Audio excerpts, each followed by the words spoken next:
and welcome back to the 100 game analysis of Guardian. I have put up the spreadsheet. I have it in Google Sheets. I have a link in the description. Just be warned that if you look at it, you are probably going to get spoiled for any episode that comes out. I update the spreadsheet when the video goes live so that you can look at everything after you watch. If you want to be spoiled, that's fine. That's your prerogative. But just a warning to you. Last time, we lost against Hermit 2 with a deck that suffered from having not enough damage against the repeated plays of Flash Powder. After looking back through everything and discussing it with someone on the Discord, I think that for the most part I did make correct decisions. Picking the roll attacks was a possibility to make it work, but I wasn't fully convinced. But something that they brought up, they're a big aficionado for the temp buff scaling by using debuff reduction methods on Guardian. And they pointed out that if I had taken the Automaton package in the Hermit fight, I could have removed the strength down debuff that Hermit was giving me, which would have been a big deal. I find it interesting that playstyle differences like these can lead to these kinds of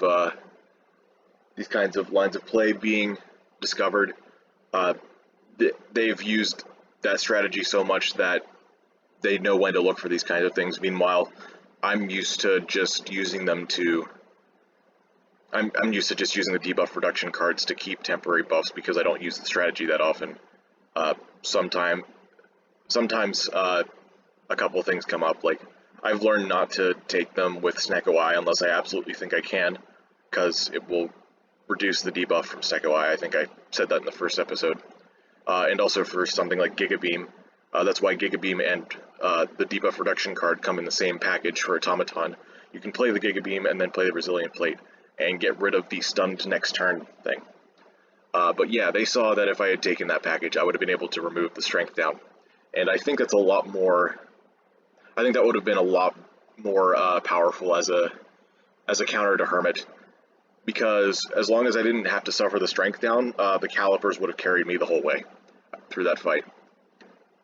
So, yeah, still learning. It's very interesting to see lines of play like that. So let's get into our third game. No seed. Let's begin.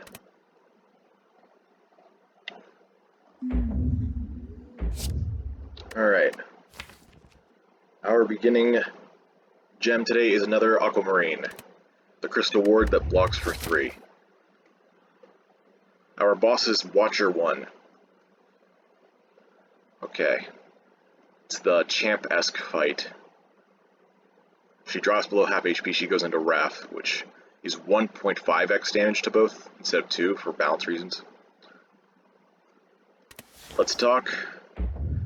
As I said in episode 1, I'm going to take a look at these, but I'm probably going to default to this if I'm not fighting Ironclad. We have Transform 2 for Lose All Souls.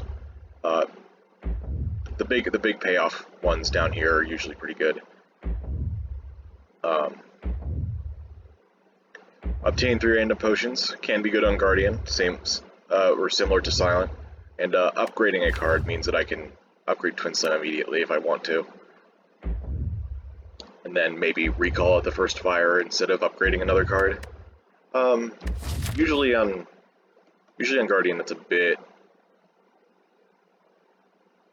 dubious, because you're not guaranteed to get a good campfire spot before the first elite, so then you're just stuck with a much lesser bonus than you could have gotten otherwise.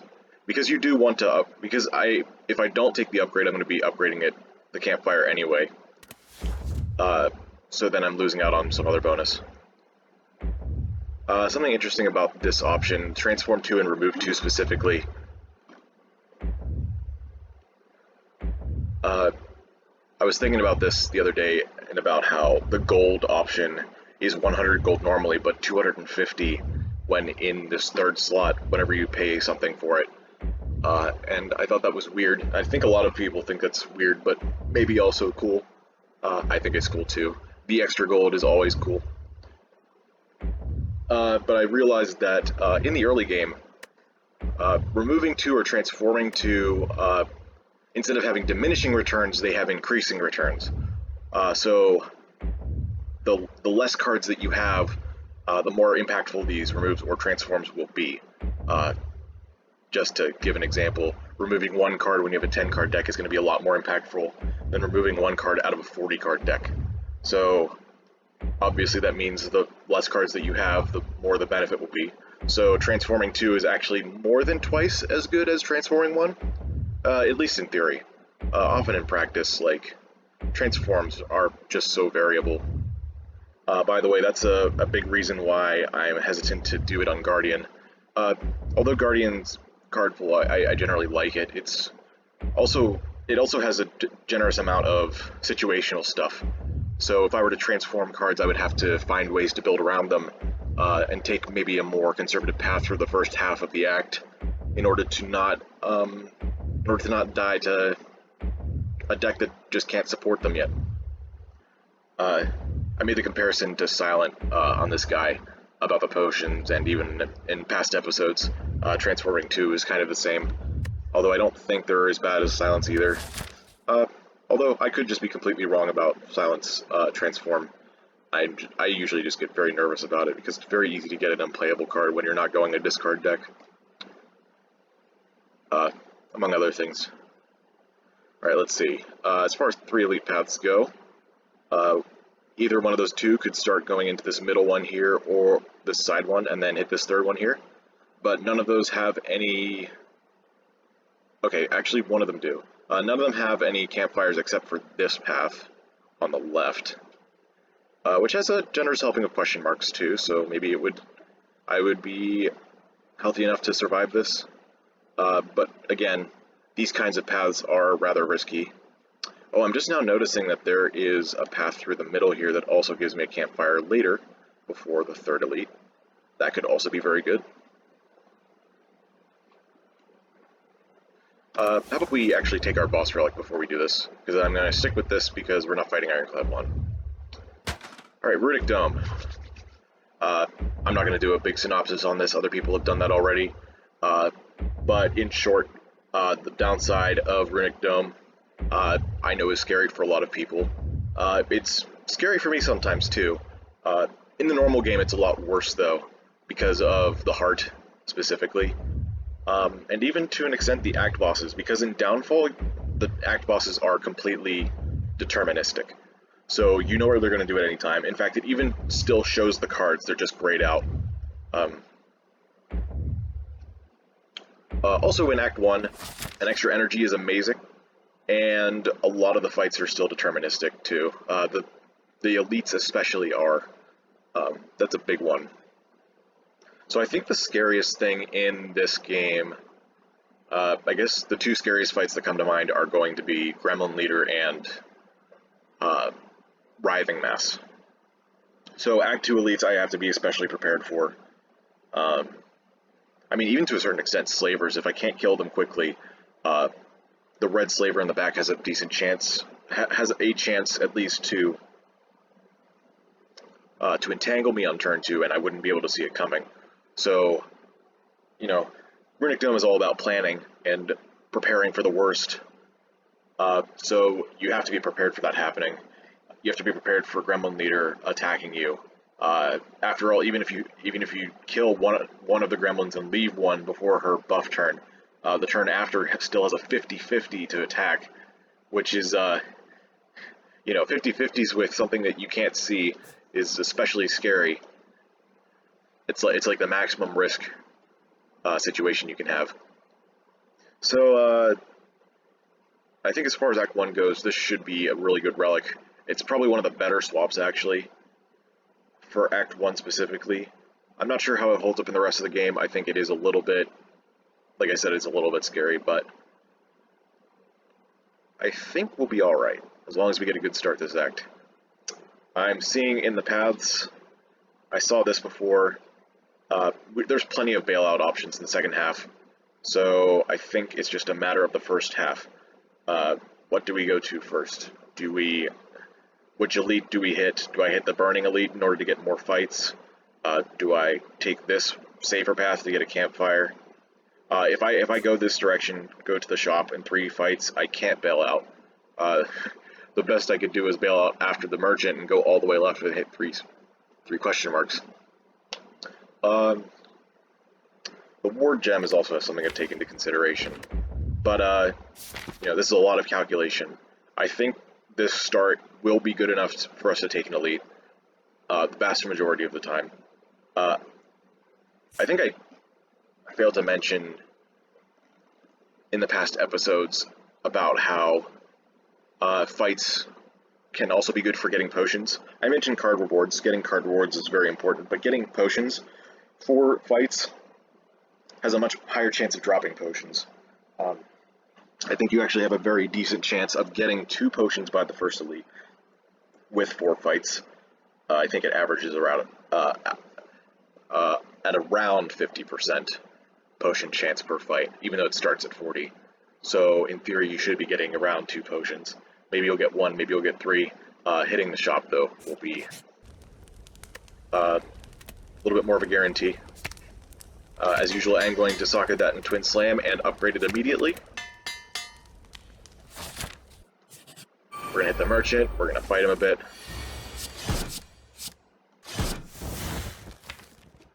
Uh, 50-50 to full block next turn. Okay, let's see if this hits a Crystal Ward. It hit a Sender's Bane like normal. And I did hit the 50-50. A lot of Runic Dome is memorization as well, which I know that some people don't like at all. But with as many hours as I have in the game, it's become second nature. It's a lot less scary to have to think about what they're doing at any given time. Right now he's attacking for 2 times 5, so we should be full blocking. I think even if you practice just thinking ahead for fights, because like in order to think ahead in a fight, you have to know what the enemy's going to do. If you're the kind of person that's afraid of Runic Dome because, or uneasy, I think afraid might be a bit of a strong word, is uneasy with Runic Dome because of not seeing the intents. Just practicing, figuring out what the fights are going to do before they do them is can be very useful for gaining expertise with Runic Dome. I think it's a valuable skill to have for the game. We'll just go into defensive because I feel like it.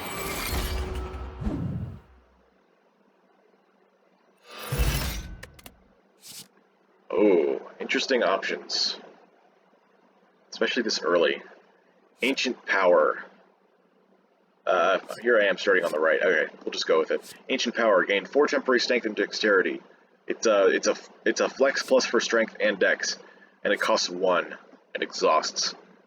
I guess the comparison isn't so simple. I can see some very obvious synergies with this, mostly with Twin Slam.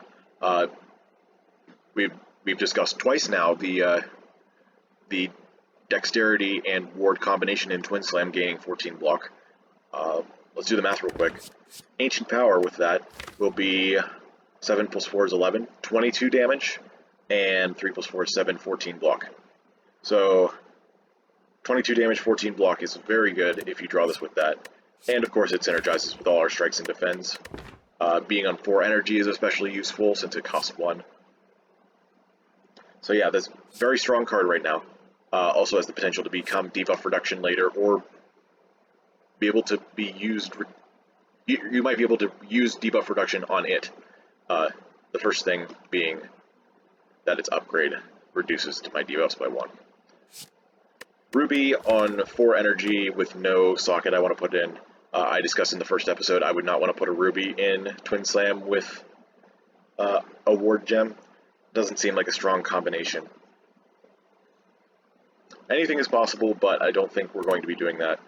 And again, on 4 energy, drawing this raw with a hand of 4 other cards technically you'll be playing all 4 of the cards, but it doesn't guarantee you're going to be getting something good out of it. So I'd rather take a card that costs something that I know will get more benefit. And finally, there's Orb Walk. This has showed up in one of the previous episodes, or maybe both, but I didn't talk about it. Orb Walk is gain 2 strength for 2 energy. For comparison, Ironclad's Inflame is 2 strength for 1 energy. I think Inflame is, and also for reference, I think Inflame is a very strong card. I take first floor Inflames if I'm offered them, simply because of just how much damage it adds up to in a single fight. 2 energy, this is a lot less, what's the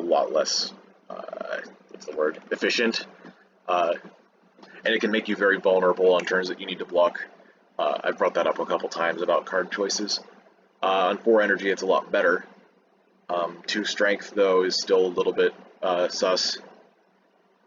This bottom part here, Tick, gain 1 strength. Tick is whenever you put it into stasis, and it goes forward a turn in time, or if you accelerate it. So, because it's 2 costs, it would go into stasis for 3 turns and gain me 3 strength over the course of 3 turns, or 3 accelerates. And then volatile means it exhausts if it was in stasis. So it's giving me the option to pay 2 energy for 2 strength, or find a card that can put it into stasis, such as Suspension, or Curl Up Plus, or Future Plans, or you can try to get lucky with a Planning, the 0 cost to put the 2 top cards of your draw pile into stasis. So yeah, there's a few ways to do it, but it is somewhat difficult. Usually I only take this if I am desperate for scaling, or I already have the support for the stasis. That being said, the upgrade removes the volatile. So what this means is that after it comes out of stasis, it costs 0 and you can play it, which means that it goes from 3 strength to 5 if you put it into stasis. That's kind of a weird requirement for a card. It sort of doubles down on the requirement for the awkwardness. Finding cards that can put into stasis reliably. Otherwise, you only get 2 strength instead of 5. It can be really difficult to do that consistently. But yeah, I don't think it's a bad card. Just needs a lot of support. I think all things considered, we're taking the Ancient Power this run. Also, let's see what's in the shop. Okay, we have an Amber again. Amber in Twin Slam is a gem that I generally like to do. Emerald is here too, in case I wanted to buy that, but our first campfire, if I was to go down this middle path like I was planning initially, would be here at floor, 7, 8, 9, 11, 12, 4 floors before the boss. So I would have the loose dex gem for another 10 floors. Or 9 floors if you want to be practical. 8 if you don't count this. It's a lot of floors. I'm not particularly happy about either of these. Orb support being an innate deal damage is a little bit suspicious as well. Your turn 1s are very important in Act 2, especially whenever you're fighting something like the Shelled Parasite, aka Avocado, or a lot of other Act 2 fights that hit very hard turn 1. Makes you vulnerable then. I've taken it before whenever I've had something like Bag of Prep or Dekka's Washers. Donu's Washers showed up in last run as the gain 2 energy turn 1 but shuffle a Void into the draw pile. Dekka's Washers is draw 3 but shuffle a Dazed into the draw pile. So that's the sort of the equivalent. And another first turn draw relic. Not particularly happy with any of these cards. Can't afford either of these. Can't afford any of the relics. Deflecting Bracers is back, which is funny. I was kind of surprised that we didn't end up going for as big of a Deflecting Bracers build as we did, but I guess so many strong things happened in the first episode that just wasn't necessary. We fought one fight and didn't get a potion, so our potion chance is at 50%. 50% potion chance. And we have 3 more fights. So if we were to miss all 3, that would be 50, 40, 30. That's 12. 6% chance of getting no potions. Chance of me getting 2 is low. I'm not going to try and figure that out. There's a resource online for figuring out number of hits with randomness involved. I'll do that sometimes, but off camera, I'll use my phone to do it because I can't use my computer or else it stops the recording. So there is a chance that this Fear Potion's good. With no good choices in the shop other than like card remove, it could be a good idea. Since our only card is Ancient Power so far. Could be a strong combo. Although we would need a solution for sentries. These other 2 potions. This is a lot of gold to spend on a Gambler's Brew. I think this early Gambler's Brew is not great. I'd prefer to have a Swift Pot. It's cheaper and it draws 3. And in the early game, you're probably not going to be gambling even like strikes and defense unless you have something really, really strong that you absolutely need. So I'm looking at this specifically, or the card remove. 3 more fights to go. There is also the fact that Guardian in early Act 1 can also get an unlucky fight, like Jawworm, and then take a bunch of damage. So then it could be correct to use a potion in one of those fights. So if I were to get 2 potions, I could still afford to maybe buy this, and then use one of the other ones that drop before getting the next one.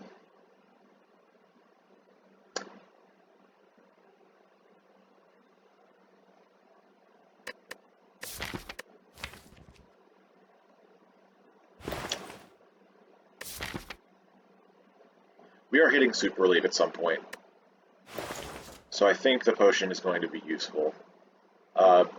It would literally just have to not be sentries, though.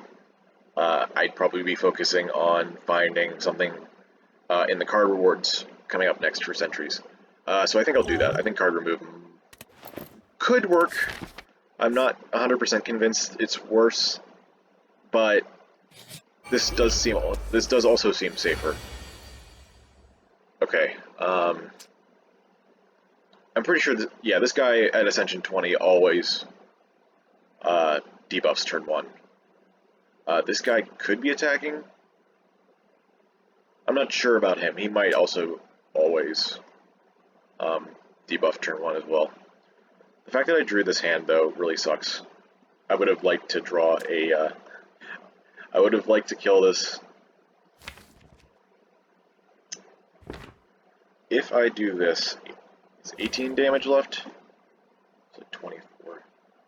Then I'll be weak, which means that like I actually need 24 damage to kill. I would be able to do that with Twin Slam Strike Strike. That's 18 exactly. There's also Ancient Power to make this 11-8. So Ancient Power plus Twin Slam and a Strike. I think I would need Twin Slam in every case. So a 2 in 7 chance to miss. Plus a chance to miss if I... No, I think it's literally just live or die on Twin Slam.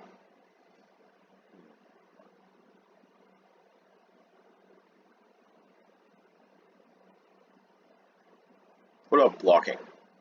I'll be frail next turn. These will block for 3, this will block for 2. With Ancient Power, that goes up to 6 and 5. And the second slime will likely be attacking for 10, if it attacks.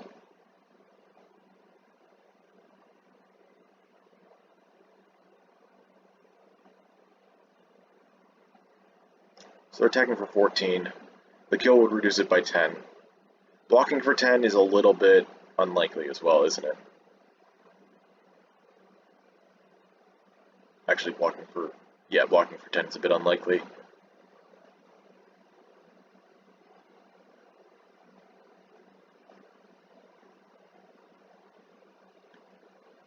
But there's still the chance that but I still have the chance to kill this green slime as well. It is 13 instead of 18. Okay, I think I'm going to go for this and we'll see what happens. Will it attack or will it debuff? It did debuff. So we didn't hit exactly, but we did hit Ancient Power, which means that we get kill on that slime this turn. Successfully block for 10. I'm going to assume that I'm correct that I only need 10. I believe that is how much it attacks for. Yes, I was correct. We're going to block for 10 again, just in case. It debuffed again. But overall, 0 damage fight, which is really good. Especially for Riddick Dome. Oh, we got a Strength Potion, that's great. Okay. Ooh. Flashbacks to the first episode with the priming shot. If I were to take that and find a roll attack in the next 2 fights, I'd be able to go into defensive on the first cycle. Alternatively, if I'm really desperate for a Sentry solution specifically, I could take Evasive Protocol to brace 3 for every turn. And then I'd be able to get defensive mode on hopefully 2 turns during that fight, and then that would give me 20 block. That would save a lot of HP. Especially in a Sentry's fight with regen or Metallicize or max HP.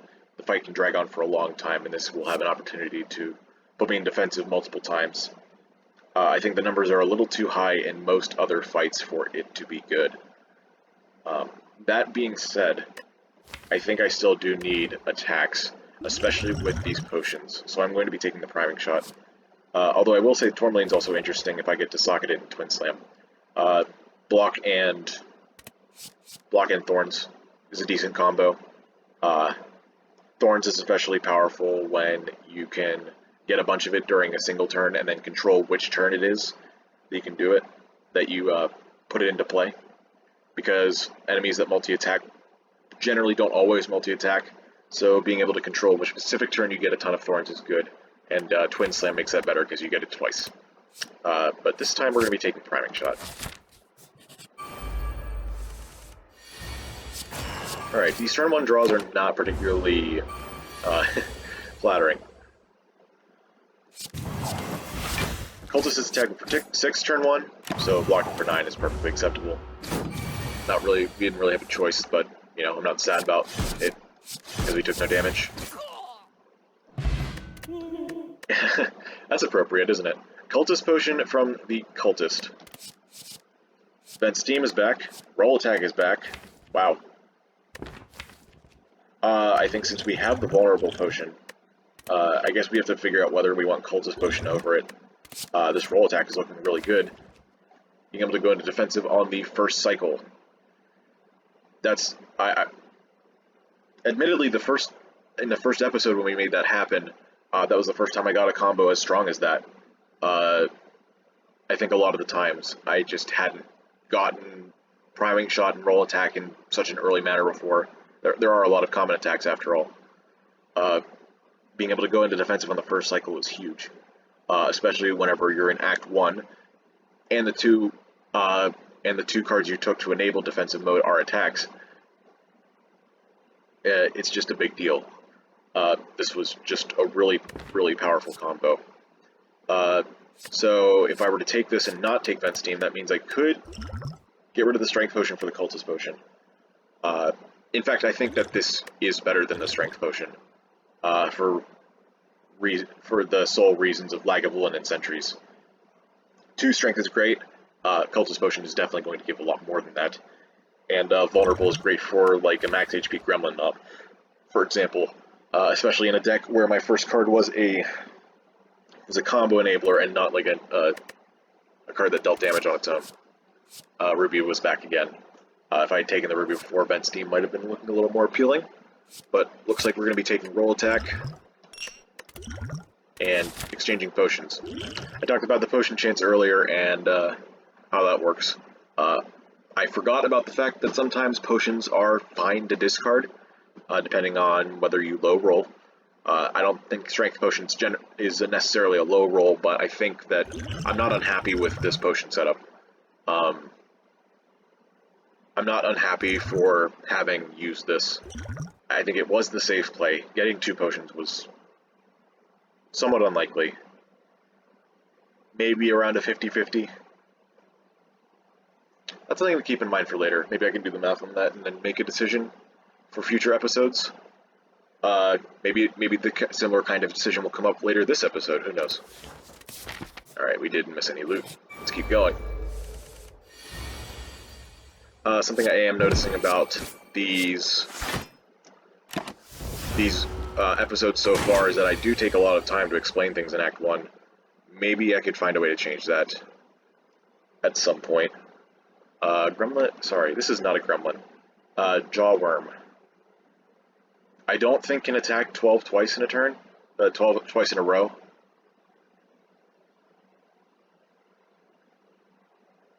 So I could just curl up to put me in defensive. That would give me 10 block. You know what?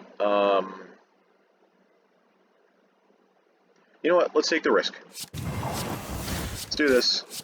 I'm very positive that he can't do the 12 attack twice in a row.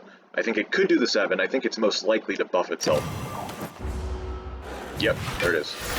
And 20 block will be more than enough. Thanks. Okay, no potion, thank goodness. I would have been really sad if I had gotten a 3rd potion. At that point, at that point, you're just kind of, like, bad things happen sometimes, you know. Interesting choice. Repulsor Temporal Strike pre-program. I'm not particularly excited about any of these, but I could take a really early Repulsor. And in fact, I might. So here's the thing about Repulsor, right? I talked about this in the first episode, but a quick recap. Guardian has absolutely no synergies with this card. It is literally just to mitigate fights that have those things. Guardian especially suffers from a lack of draw, in my experience. It has draw cards. I just don't like taking the ones that do that most of the time. Charge Core is okay. There's a card called... I forget what it's called. Oh, because I never use it. The effect is that it draws 4, and your next turn you don't... And your next turn you draw 2 less cards. So you have a 3-card turn next turn, which is a really big downside, and something that I'm honestly afraid of a lot. I've used the card a few times. It does feel particularly punishing. Even the Hermit has a card that reduces your draw next turn. It's called, for a similar effect, it's called Quick Draw. It does 9 damage? 8 damage? Yeah, it's a common attack. It draws 2 from the get-go, but makes your next turn draw 1 less. I've had a lot of memories using that card where the next turn is particularly punishing. It's not a great feeling, nerfing your future turns. I'd much rather buff them. Maybe that's why I like Silent, or at least used to like Silent a lot more. Anyways, I digress. Repulsor, being able to mitigate statuses and curses is really important because of Guardian's tendencies to small deck, and also because of the lack of draw in general.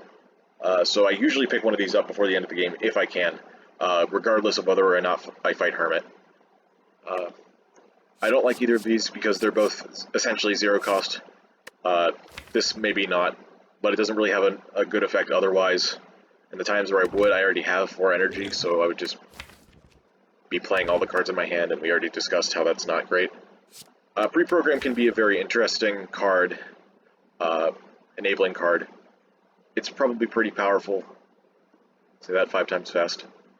But I personally like this Repulsor, and as we discussed in previous episodes, the 15 card rule going into a Sentries fight specifically is important, because if you have 14 cards, or end up in some way having 3 or 4 cards in your draw pile right before you shuffle, those are a lot of cards that you're not getting on your next draw. So, taking a 15th card is justifiable. So I will invest in this extremely early Repulsor, and we're going to see if it pays off. Oh my. Not only did we get Sentries, we got max HP Sentries. I think this is still better than Regen, and maybe even Metallicize. but it is still scary because it does mean that the first one is going to be a little bit harder to kill than normal. That being said, we're chugging this potion. This was also what I was afraid of with the Fear Potion. Fear Potion's essentially going to be useless, but that's okay. I think that's perfectly fine. Big decision here. We got 2 defense. We could block this guy this turn. He's attacking for 10. These 2 are debuffing, and then they'll exchange back and forth their moves. So, in order to prepare for those future turns, I would want to brace these 18, and then hopefully get to Priming Shot next turn. Even if I don't, maybe there's a chance that Ancient Power Twin Slam will come up. But there's also the thought of maybe playing Strike. Maybe I do 2 defend, Strike, and curl up. Maybe I go full ham and roll attack, strike, curl up instead of defending at all to guarantee I go into go into defensive mode next turn, because the 10 damage from here plus the 10 from curl up will mean 20 block. It's an interesting thought. What I'm currently leaning towards is 1 defend, 1 curl up, and roll attack, because that braces for 18 and blocks for 5. Wait, that actually just puts me in defensive mode, because I take 5 damage for the rest of the brace. Okay, and that loses me the least amount of HP? Sounds good. The roll attack strike option was interesting because usually you want to kill one fast. I think the max HP makes that a little bit less possible before the first shuffle. So we're just going to do this. Oh yeah. Those guys talk. That you probably saw that in a previous episode if you were around for it. But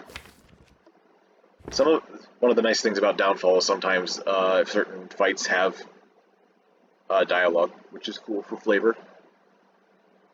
By the way, I talked about Repulsor just a minute ago. Using this would be great for just drawing through dead hands, but we have a problem. Ascender's Bane is in the draw pile, and it works on statuses and curses, and it will draw a card, meaning that we will shuffle, well, technically these 3 back into the draw because this exhausts. Are we okay with that? I think we'd rather kill this, to be honest. We have what? 30 damage? And then next turn we'll have 2 strength. Strike will kill. Actually, we have Ancient Power too, so I guess anything will kill there. Actually, we should factor that in. We're going to have 2 strength plus 4, 6. This is going to be 12 and 14. We're doing 30. That would be, I guess, at most 44. So I guess we...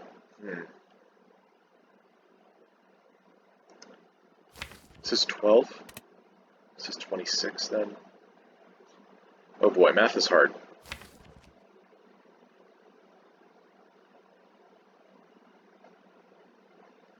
We'd be wasting 4 damage, but I can't find a way to do less than 4.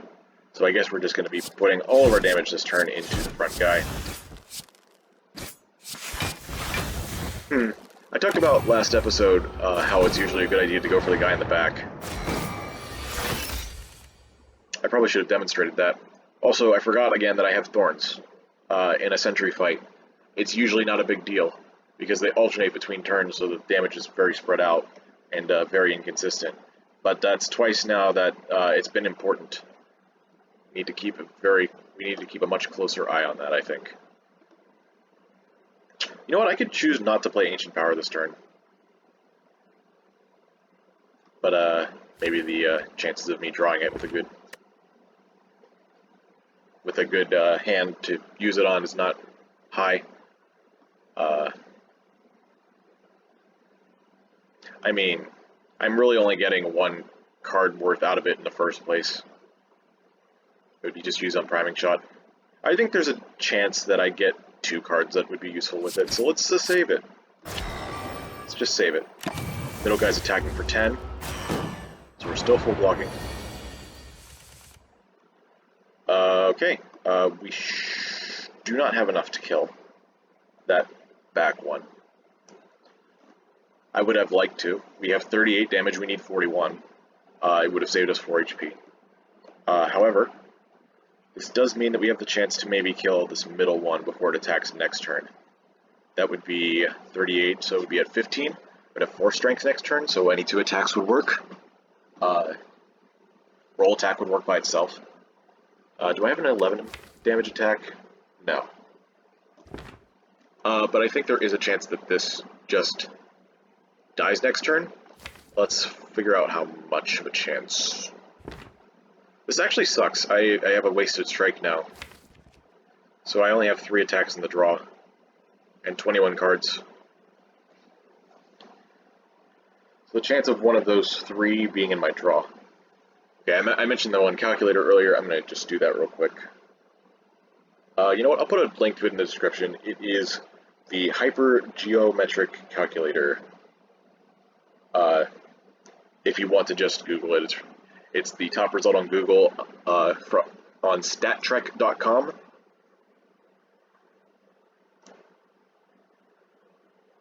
I'm not going to go over the specifics of it. I'm just going to put in the numbers real quick so we can keep moving.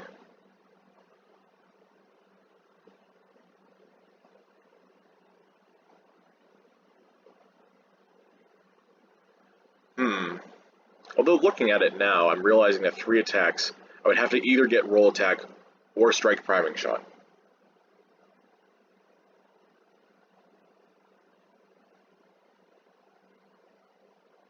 So the chance of that is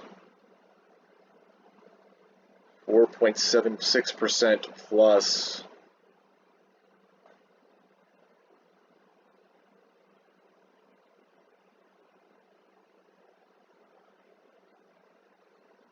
plus 23.8%. So that's roughly a 28% chance to work. Okay, I think with those odds, we do not go for the middle one, because there's a very high chance that we miss, and if we miss, that means that we go back to this guy attacking the next turn, which is bad because then it's not dead. Yeah, I think we do this. Now, there is an interesting question of whether we use the strike on something else. Although we are just short of enough strength. If we get 2 more strength, this will deal 11 damage, and this has 12 HP. So I think we just have to waste the damage, and then hope to get that last attack in the next 2 turns so that we don't take more. We did hit the strike, which is good because now we can just kill it. That defend costed 0 because I didn't play it when it came out of stasis. These do nothing this turn. I don't think it matters if the defend goes into stasis, because in 2 turns from now it won't be attacking. So I think I'm going to play this and then give it a better chance to get Ancient Power in. We hit. Awesome. So if we get to attacks in 2 turns, then we're good. Alternatively, we could just go into defensive right now, and in 2 turns we just don't hit at all. I am realizing, in that second turn repulsor option, that we could have done some math on whether to play it. Because the 4 cards that we wouldn't shuffle would have to be up against the dazes that we would be exhausting and drawing an extra card for. So maybe it was actually worth, over the course of multiple turns, for that to have been worth it. We've exhausted 7 defense so far and have 18 in the discard. We got 6 more, so it's 17, I guess.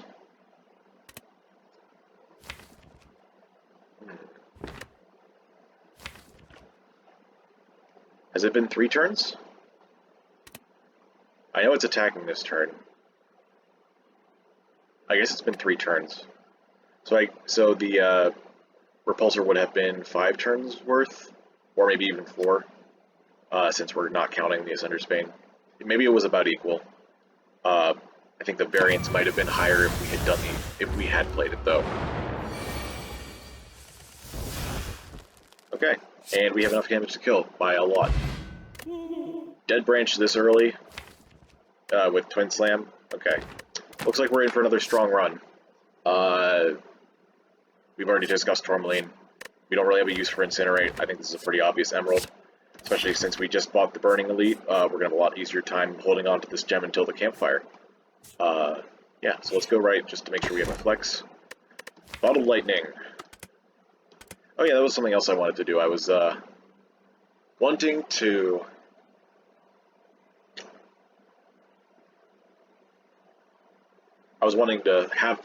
have this sorted when I play the game. Because of last run, where I had a very low density of attacks, I died. And also because I didn't do the right package. But having this means that I can take a better look at the density of all my different card types. I have 1 power, I got 7 attacks, 5 defensive cards, I guess if you count Curl Up, and a couple of setup cards. So we're a little bit. So looking at this, I can tell we're a little bit low on defense. I guess Twin Sam counts as 1, so maybe not as much. But our options for Bottled Lightning, you know, I'll change this up so we can see all the skills in one place. We have the Emerald, we have the 4 defense, Curl Up, and Ancient Power. The defense are obviously don't look so good, at least in the long run. Maybe it's good for Act 2, but I'm not too worried about Act 2 yet. We can definitely find solutions in time, and even if not, we have defensive mode. Ancient Power is interesting, because it exhausts and we just got Dead Branch. So, in theory, I could play that for a big burst turn of some kind, and use whatever I get from the Dead Branch. Especially if I draw Twin Slam turn 1, it'll be a huge boon. By the way, Twin Slam is not just the Crystal Wards, it's also the second Slam that exhausts. There's also Curl Up, but it doesn't do anything the turn you draw it, unless you get really lucky with Brace. Emerald's really interesting because if you Bottled Lightning a gem and then socket it, then it just acts like it has no effect. The Bottled Lightning will just be on the relic bar and do nothing. Which I have done in the past as a strategy. I don't remember which one I did it on. I think it might have been a Quartz, which makes sense because it's perfectly fine to get that turn 1. I get to take a bottle, which means that if I find an event that takes a relic from me, like Noloth, then it has the chance to hit that, and then I just don't lose anything. But that being said, an Emerald turn 1 is not very good. I do want to try this Ancient Power play, but I'm not convinced it's great. It's really good for burst. I don't think it would be great in the long run, unless the upgrade's worth it.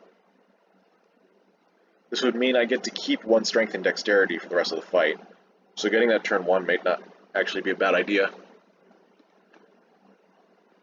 Also, it means some Dead Branch high rolls can be possible. Is it better to just take the Sapphire Key, though? Turn 1 against Watcher is a little weird, because we take 15 damage. Wonder what the odds of me getting another one of these are. It's like 5 hits. And I just need 1 in order for this to be worth it, I think.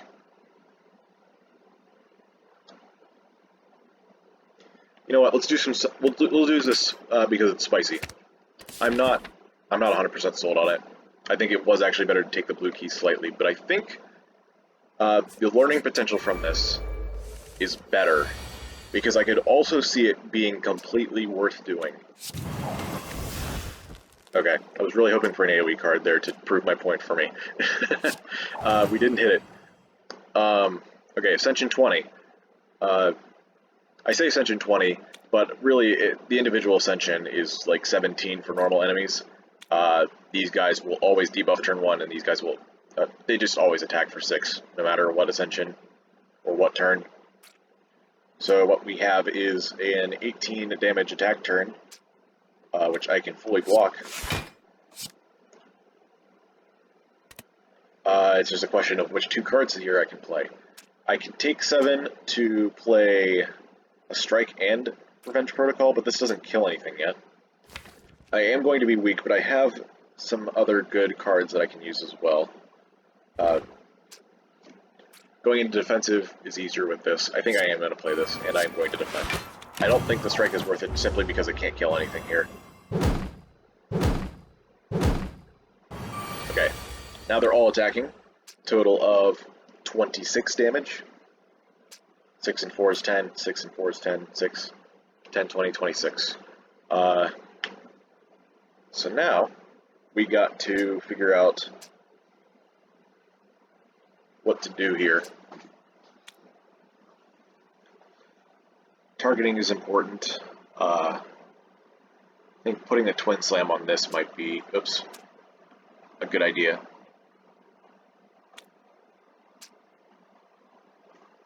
We'll definitely want to use one of the wards right away, I think, to see what we get from Dead Branch. If we hit Giga Beam, we're going to want all 3 energy, right? That being said, I don't think there's a single attack that does 1 damage, so we can optimize a little bit and aim for this. We would need a 7 damage attack in order to kill this. At least 7 base, because I'm weak. These 2 plus that would not be enough. So I think we just do this. Just to guarantee that we can kill 1 and take less damage this turn. Oh, well that's interesting. I don't think we play it though, because I don't have enough block for even this attack. So we just block, what, 7? Because I would have no more energy. I'd block 7 and then just take another 14. Yeah, it doesn't seem like a great idea. Let's keep going. Okay, we can draw a card. I'll do it. Why not? Roll attack. It's 8 brace, and I can kill this. So I'm at 7 brace. Okay, so if I do that, that means I kill this. I take 1. I take 6, take 7 damage total, go into defensive, and then these 2 attack, and I have exactly 10 block to block it. So that would be blocking... So I'd be blocking, what, 19 damage this turn? That's pretty good with that play. I don't see any way to do better than that unless Crystal Ward gets very lucky. But if I play Crystal Ward, that means I don't go into defensive after being attacked here by this guy, because I'm killing this one. So that would mean I would take more damage. So I think this is our play. Alright, put me in defensive. Oh yeah, Construction Form also gives us a card. Funny. Thorns kills that one too, which is a nice bonus. Since I'm in defensive, Revenge Protocol will give me another 2 strength, just like the first one. And I also get 10 brace a turn. It's kind of ridiculous. This one's the only one attacking. Okay. It's also Fierce Bash, but I don't really care about that at all.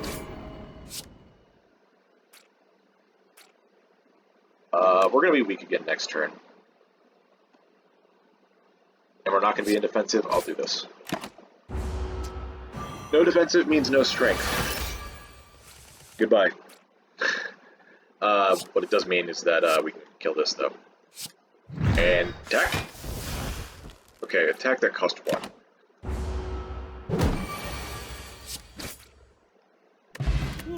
Still over half. Got one of the best potions I could. Vent Steam is back. Repulsor is back for round 2. And Tourmaline is back.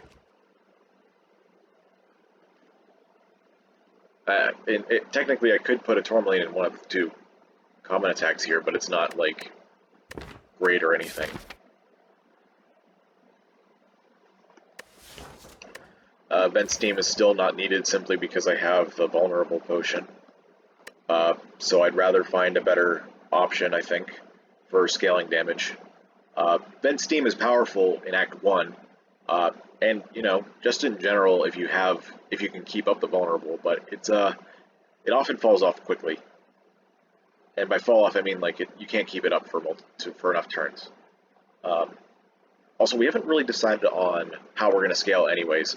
We have Ancient Power. It gives us some strength, but we don't really have a scaling engine yet, so, like, you know, committing to physical would just be like it would definitely be more of an Act 1 thing. I don't think I'm taking a second repulsor. I'm not liking the Tourmaline. The Tourmaline might be correct. We might never actually find a gem for these. Uh, that being said, the gem for these would be Crystal Ward, due to it covering the weaknesses and being Dead Branch. And it's a common, so I think we're just going to skip.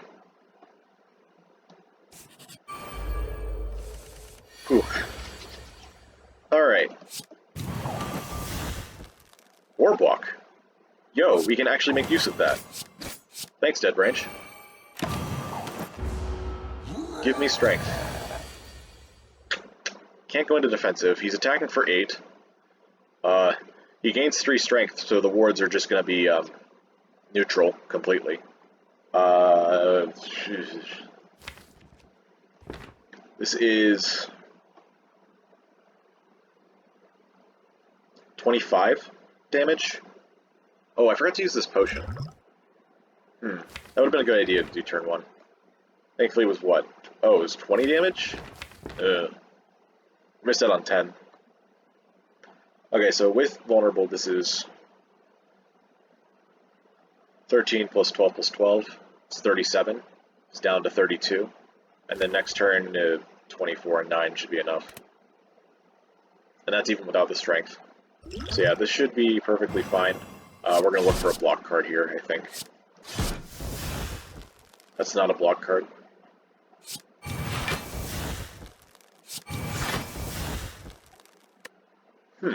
Interesting.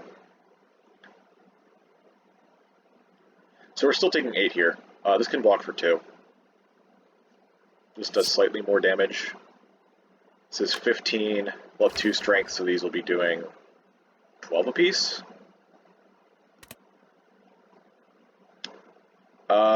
There's a chance we don't draw roll attack. And I really don't want to be around when that happens. So I'm gonna not take a chance here and do this. So now if we just draw the 2 strikes and not the roll attack, we'll be completely fine. Okay, we drew the roll attack.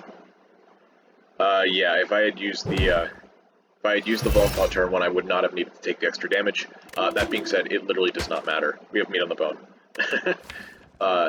Crystal Shiv, another Dead Branch fuel card. That's absolutely something that we could put in one of these two, probably Priming Shot. That being said, Shield Spikes is also here. And I made the argument for Crystal Wards over the Thorns Gem earlier. This feeds into the Dead Branch, which makes it a lot better. Ooh, the lag's back. Ooh, alright. I gotta do some more lag busting later, I guess. Yeah, this fuels the Dead Branch, which is cool and all. But we can still find wards pretty easily. Also, the Shield Spikes is very powerful.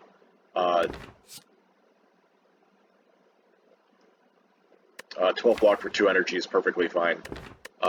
It's very useful going into Act 2, and I think we should start looking into that immediately because I'm feeling rather strong with everything going on. So I think I'm going to forgo the Dead Branch Fuel and go for Shield Spikes. Ooh, Transform 3. Yeah? Yeah, I don't hate it. More exhaust fuel is cool. At least the potential for it. I think I'm definitely going to take this. It's just a matter of choosing how many strikes and defend.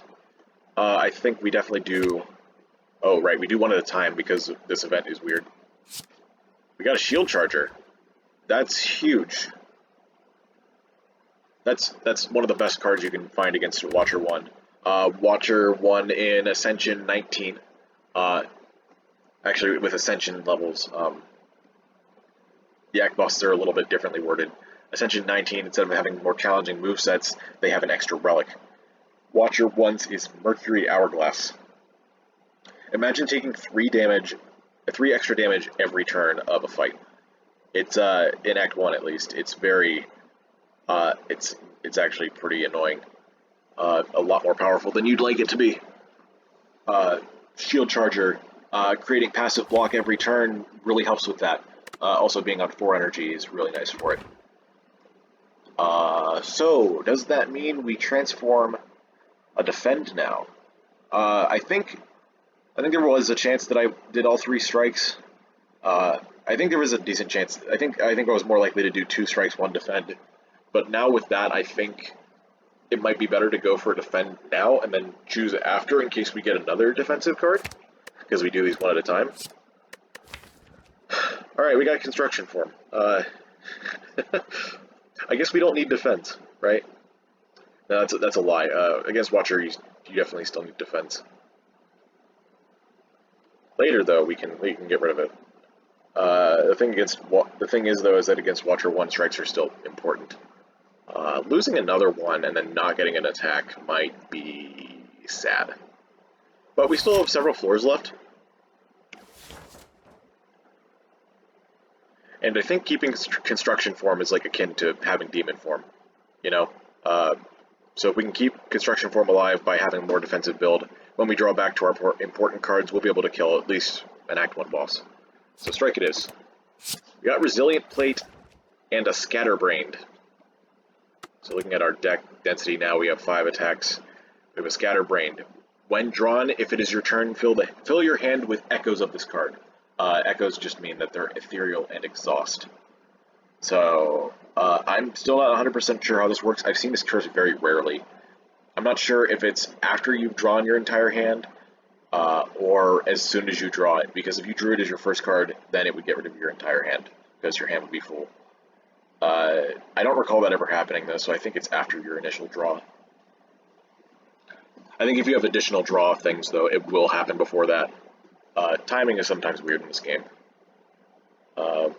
Don't have a shop unless we get lucky at this next event. I think overall this event was a success, though. 3 transforms for a curse is absolutely acceptable, especially this early in the game. We got a lot of direction from that. I mentioned the Resilient Plate earlier, although I didn't mention it by name. This is the card that comes with the Giga Beam in Automaton's package that reduces debuffs. And the kicker is that whenever it comes with an upgraded compile package, it comes upgraded, which means it doesn't exhaust. So it would have been a repeatable way to remove the strength down. Also, now that I have that, Ancient Power can become even more permanent stats if I draw it on the right turn, or even Emerald. In fact, since the Emerald can go in Twin Slam, this might be a good idea to upgrade in order to play repeatedly. Also notice that these 2 cards are even more brace. So it looks like we're going to have a very, very defensive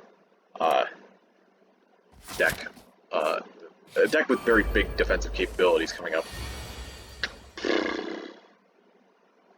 It's not really what you want to see in a question mark. Although if I can save my HP, I'll gain another 12. So that's cool. It could be attacking for 18 right now, which would suck. Using the wiki is okay, if you play this game. There's no shame. Slay the Spire wiki.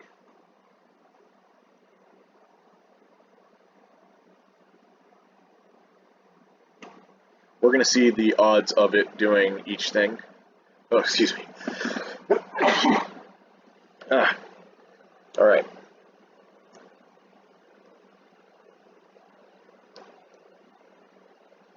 Has a 30% chance of using its attack and 70% chance of debuffing. Okay, I think with odds that low of attacking, I'm not going to use the potion. If it turned out to be correct, then I guess just sad. Wow, I'm just sad. Sometimes the odds are just not. Sometimes the odds just decide they're not working correctly. Also, I just didn't do math correctly. That should have been priming shot. That wouldn't have split. This is 33. Yeah, we can absolutely kill in a couple turns. No big deal.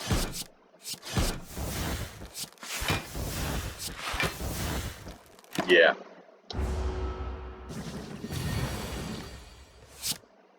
And there it is. It waited until the end of the draw to do it.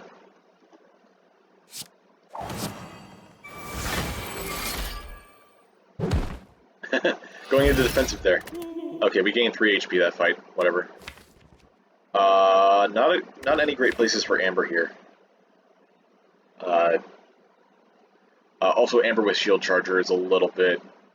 It can be bad sometimes because you'd rather have the block spread out than all at once in a decent number of situations. With Construction Form and this Ancient Power, this Walker Claw is actually looking pretty good. Should I look for better? I think there's a strong possibility I should look for better.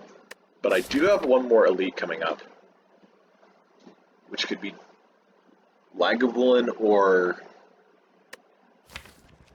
Sentries again. And I can definitely see myself having trouble with Sentries. At least on the first draw. No, you know what? I have Dead Branch without the Daisies. That won't be a problem at all. As long as I'm completely defensive, I won't take damage, and then I'll just get enough cards to never have to worry about anything. Walker Claw, like, there's also multiple multi-attack options in this game. There's also Polybeam, which is an uncommon that does damage 4 times to random enemies. There's another Beam card that hits 4 times at base, or maybe 5 times, and you can upgrade it any number of times at 2 cost. We can also find Walker Claw later, or even Walker Claw Plus, especially as a common, and upgrades are not completely out of the picture in future acts. I think we're just going to skip. I think that will actually make us weaker against Sentries and against Watcher. Since we have Meat in the Bone, I'm not resting here. I am immediately putting this into Twin Slam. Emerald is actually really good to get against Watcher 1. Do I need it already? That's another question. What's my upgrade here? 18 Power Plus. Seems reasonable to have the permanent Strength and Dex for a fight. Very reasonable. You know what? Especially going into Act 2, I think this is fine too. I don't think losing the souls is a big deal. I can always path around shops in early Act 2. Let's upgrade the Ancient Power. Let's start getting some permanent buffs. Construction Form turn 1 is interesting. It's very interesting, actually, because only one of them is attacking. So that means I get to keep a buffer for next turn. That being said, the rest of the sand is not great. I have two costs. I could use a potion to not have to use Construction Form, but I don't think I have to, so I'm going to play this. I guess I could have played this first, just to see what I got. I also play Resilient Plate for Brace, but considering I just drew Roll Attack and Shield Charger, maybe not the greatest idea. I'm going to use this. Okay. 1 Strength, 2 Dex. Let's draw... yeah, let's draw these cards. I'm fine with losing the buffer, I guess. I should have thought about that a little bit more, because now I'm not getting Strength. But it's okay, we have Dead Branch. Yeah, we'll be fine. Despite the choice I just made. I think that was, in fact, a wrong decision, but no big deal. This, however, is a lot of damage. This is 20 already? Wow.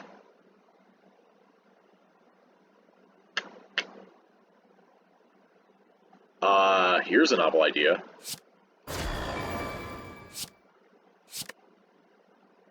Ooh. I didn't think about how this would come out in 2 turns instead of just 1. I'll put Curl Up in then, and just kill here. Yeah. I was hoping to make a big Body Slam turn next turn, but that's not how that works. Okay, here comes a million cards. Oh, hello, Gigabeam. How you doing?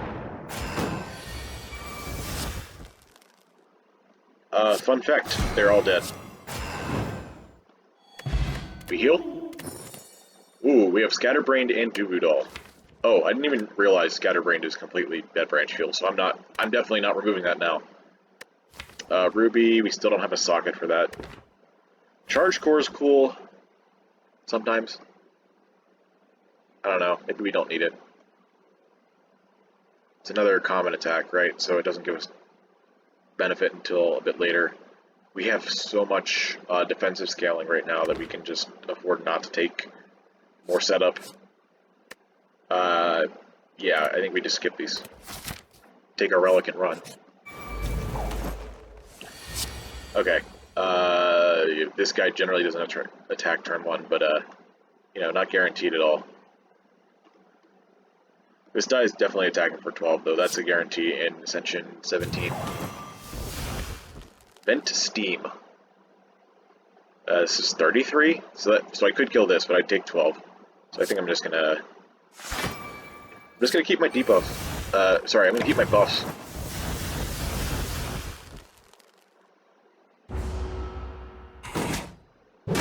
Oh wow, how about that? I could not have prevented that. This came from Dead Branch. Meanwhile,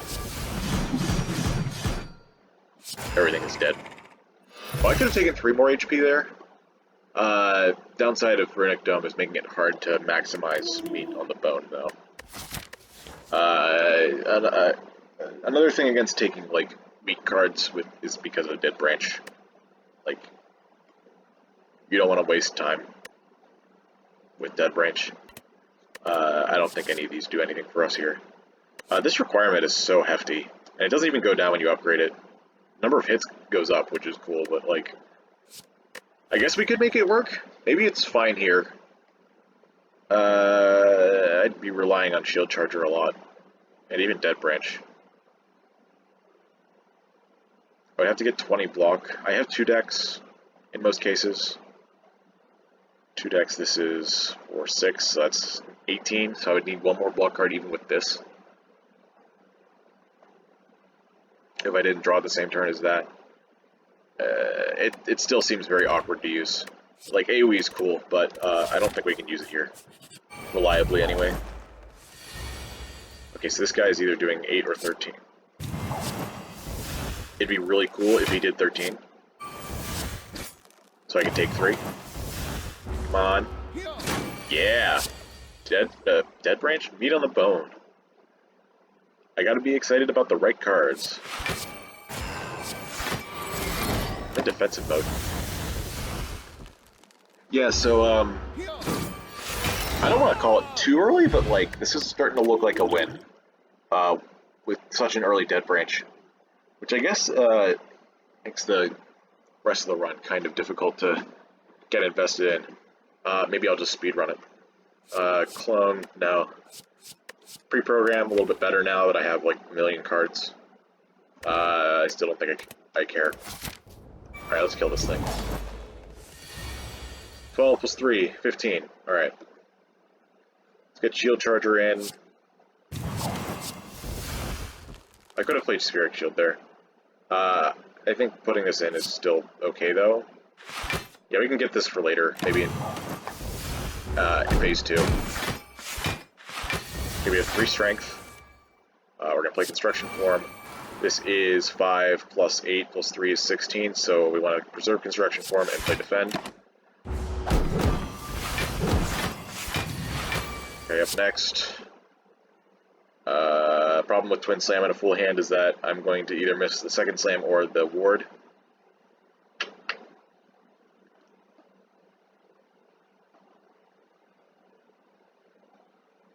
I think this is fine though. We just do this, and then play the Resilient Plate to get rid of our debuffs. That also gets rid of the, what do you call it? The Talk to the Hand debuff. We don't need to defend right now.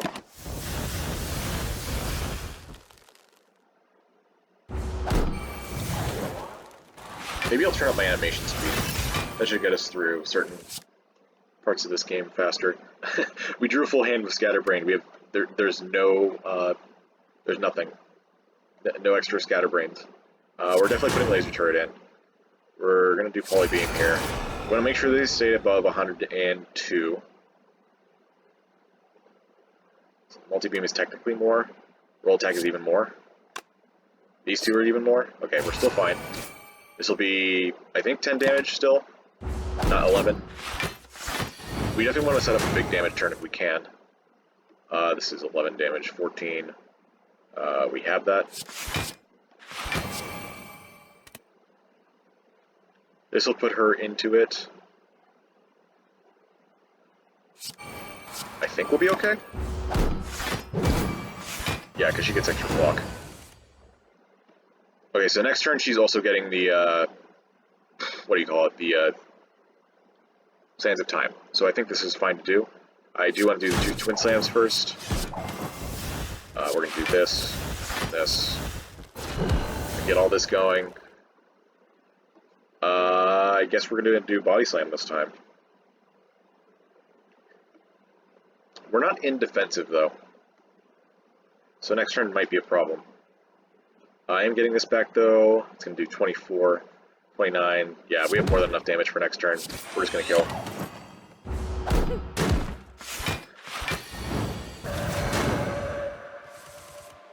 Yeah, check this out. Easy peasy. Is that correct? Yeah, I took some damage early.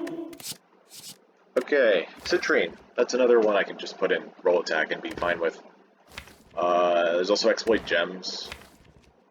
Again, I think if I don't have to take a card, I don't want to, but Exploit Gems, usually if I put Quartz in that, that's good. But then again, I don't really need the extra draw. I have Dead Branch, and I have so much exhaust to go with it. Citrine might just be good on its own, even. I might even go as far as to start removing all this stuff. So what to choose?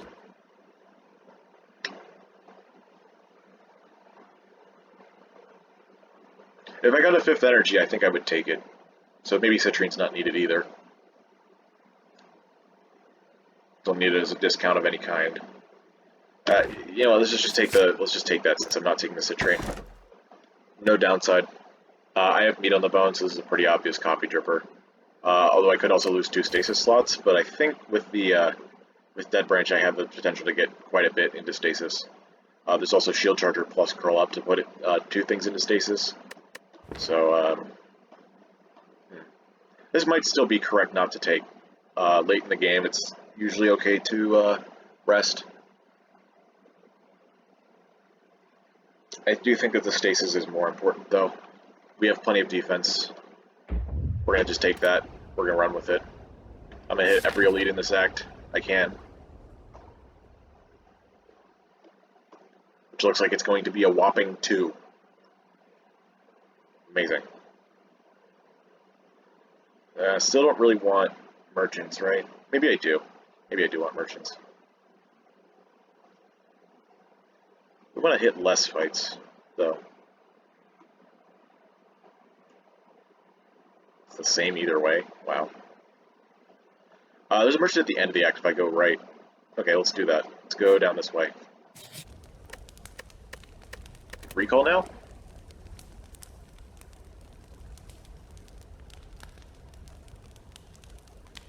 I could do Curl Up here. Curl Up plus a card would be defensive mode. Yeah, that's worth doing now. I have multiple 8 brace things. In fact, I have 3 of them, so that would put me in defensive immediately. Yeah, we're just going to speedrun this as best I can.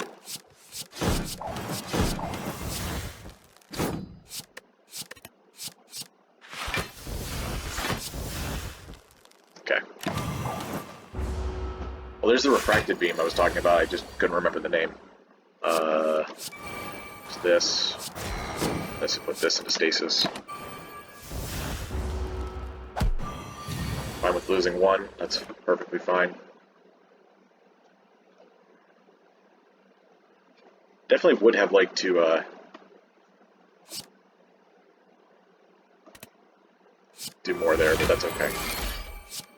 This still full blocks with the buffer. I guess I could have put shield chargers into stasis. That would have been smarter. That's okay. It's dead. Still don't care. Transform 2.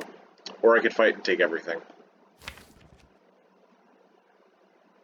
Let's fight. This also gives 100 gold, I'm pretty sure. so that's ridiculously powerful.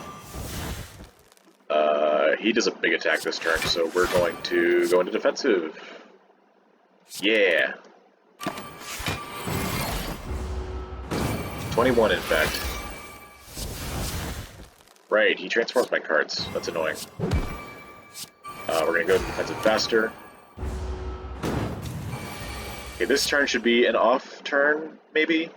It's fine to play to construction form anyway. We're just going to do more damage. Don't need Resilient Plate right now.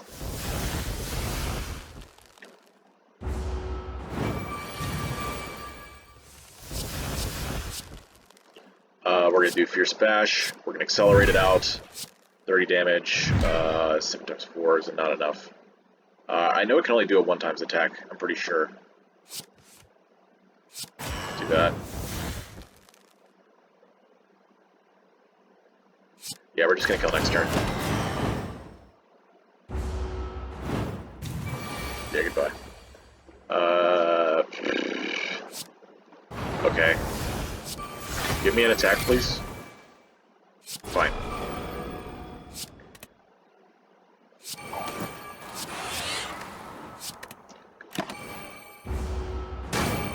Okay. Got a little unlucky at the end there. Add Jax to my deck? No. I'm good. Aquamarine. We're definitely adding that. Transform.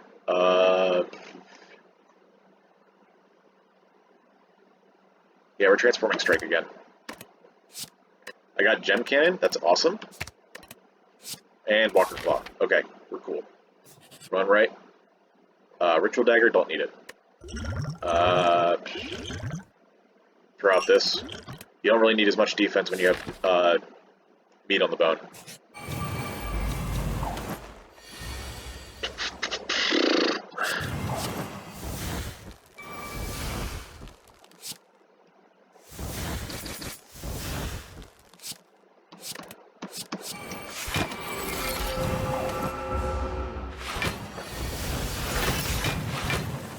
Look at all that strength.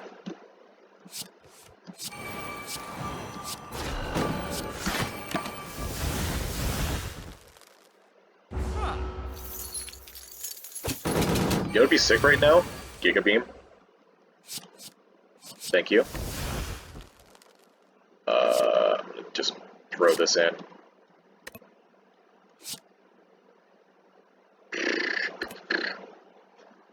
Yeah, I'm gonna play this, and then I'm gonna do this, so that I can Giga Beam, Resilient Plate to remove the stunned.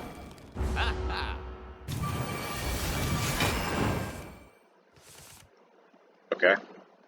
We're just gonna do this to exhaust a card. We didn't get anything except an Orb Walk. Okay. That was a lot of HP.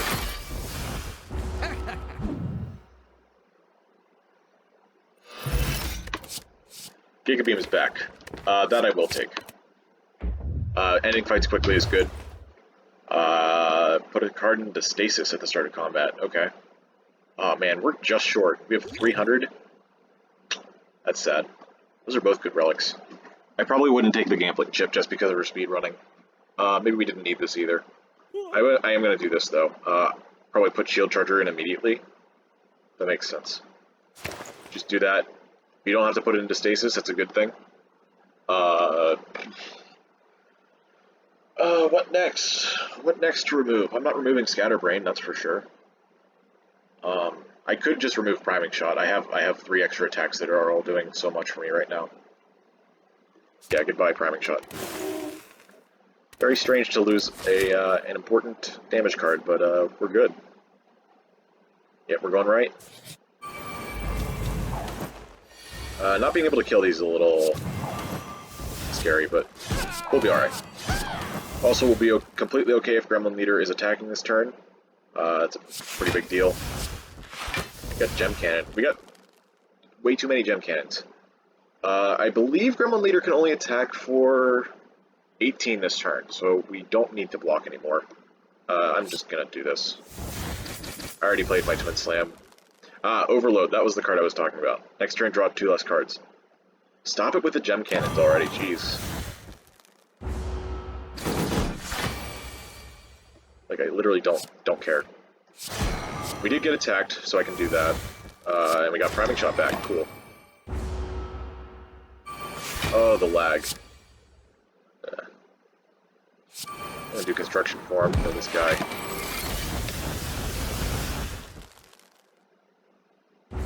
Yeah, that's a lot of cards that aren't attacks, except for one. Just do the damage. We can full block. It's okay. We're gonna get some thorns. Ooh. Okay. Draw the cards because they have attacks. Where are all my attacks? I don't think Gem Cannon does anything. Yeah, they're all just useless. Guess we'll do that. I need 14 damage, please. Thank you. Don't need Vexing Draft, that's terrible. Floating Orbs. I'll take it. It's big. It accelerates me faster through later game fights. I don't think I need this. I have meat on the bone. I'd rather just take the key. Let's keep going. I'm gonna use this now. Just because you need this fight to end quickly. That should be enough block for this turn. If it's a 21, then so be it. It wasn't. That's good. We're gonna do this. This. We're gonna play Compile Package.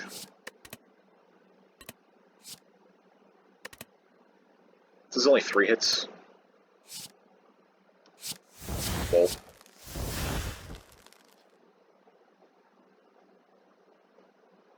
Could be 21 or 24. Alright, we'll do this. We'll lose 1 buffer stack. Oh, he was weak. He was weak and it was the big hit. That's good. It's good for us. Very good for us. Okay. Alright, easy fight. Nope. Put this into the roll attack, I guess. That may have been incorrect. I might have wanted to remove that. No, it's got Brace 8. I'm gonna keep it. We're gonna break the Sapphire? Yeah, we're really close to killing the Merchant, so I'm just gonna do that. Do I even want any upgrades at this point? Giga Beam. Definitely Giga Beam.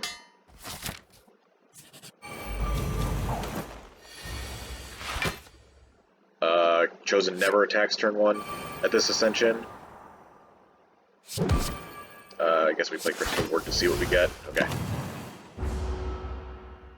Yeah, suffer, I know. I know.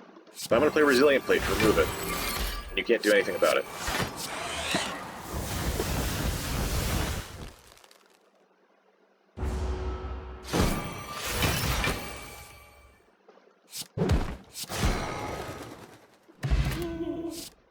Ruby does nothing still. Don't need Vent Steam, don't need Reroute. Oh my. Cool. Nope. More upgrades. Walker Claw could be good later. Resilient Plate. I think we've only needed it once so far. I'm gonna recall. Go to the shop to kill the shopkeep, hopefully. Been doing a lot of damage so far.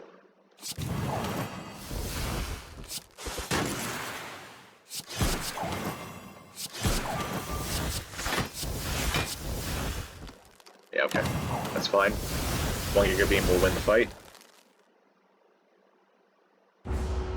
So will Spirit Shield Guardian roll, but Giga Beam is here. Fairy. I guess that could be useful for later. Don't really need Distilled Chaos. Don't need these either. Alright, you're dead. You're dead, dude. I can't reduce the debuffs there. It only does 84. Yeah, I'm just not gonna do it. Yeah, I'll save that.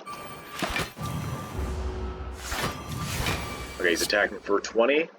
So we're gonna do this, go into defensive, get the thorns, get more block just in case we get a body slam. Or even the guardian roll, yeah. I guess it didn't matter, we're getting another 20 block. Yeah, we're doing this, and we're doing this. We're doing this. Very close to a kill here. I guess we do floating orbs, and it really doesn't matter. I know I have an energy left, but I don't care. Yeah, sorry, broski, it's too little too late. Okay, we have 1 key left to break. Another aquamarine that's going right into exploit gems. Tricky's bolster rod is nice. I think we discard remove again, though. Card remove defend. Yeah. Don't need it at this point. We might need a couple more. But I think Dead Branch will carry a lot.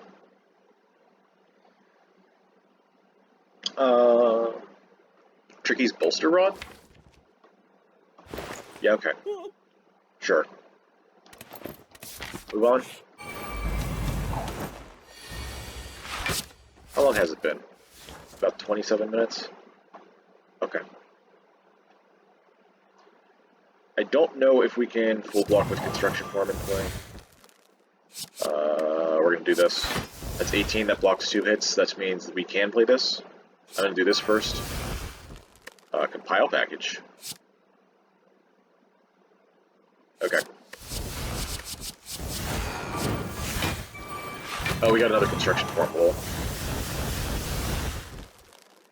And we full block thanks to Tricky. Shoutouts to Tricky.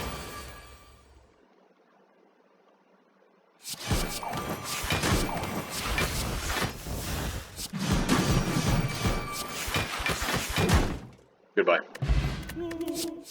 Yeah, how about that meat on the bone though? Literally doing nothing now.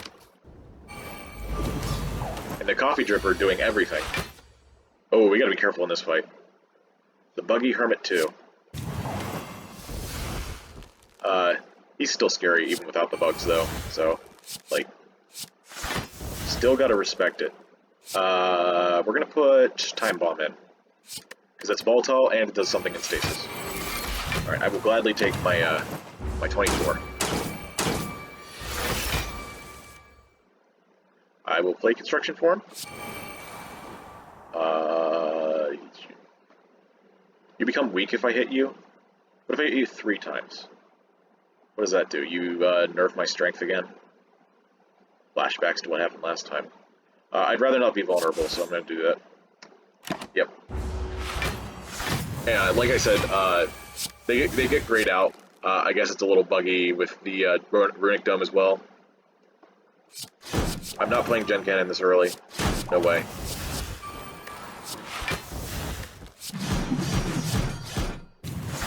Yeah, the cards are all lit up, but there's no intents, so you do have to just read what's going on. As far as why they did that, I'm not 100% sure because I'm not, you know, the devs, but I'm fairly certain that doing this, they did it because if they didn't, people would be like looking up guides on the internet anyway for anything that has to do with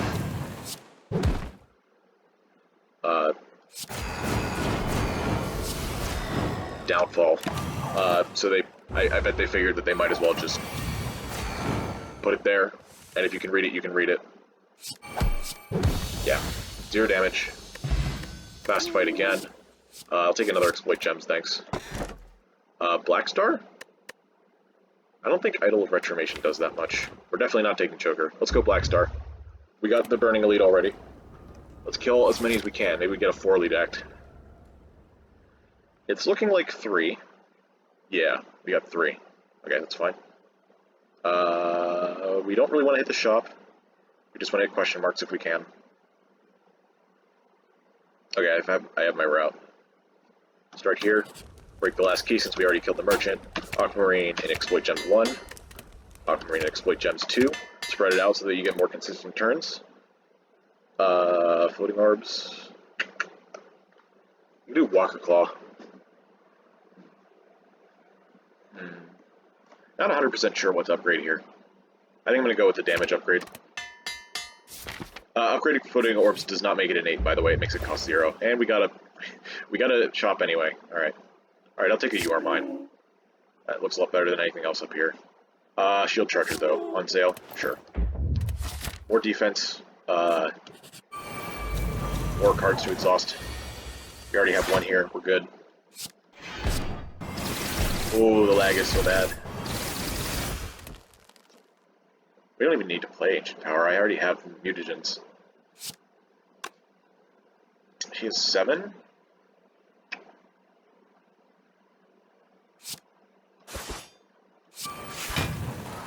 Right. Okay. Oh, they both attacked.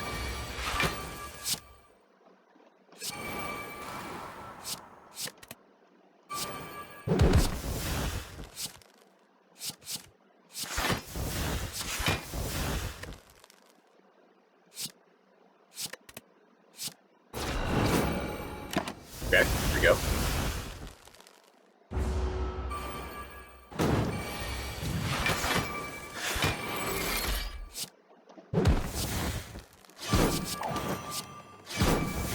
Okay. Don't need the flex. And skip these.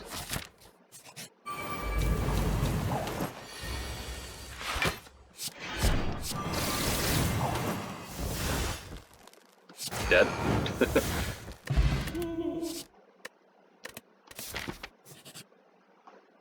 Ooh, okay.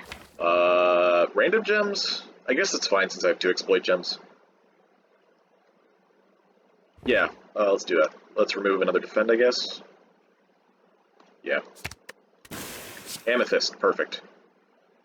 Destroy all gems in a socketed card? No. Remove socketed card, gain its gems, also no. I mean, Amethyst is not perfect, but it's something. I usually like it. Put that there, we'll leave. The blue and purple exploit gems. I guess while we're speedrunning, I'm gonna explain a little bit about exploit gems.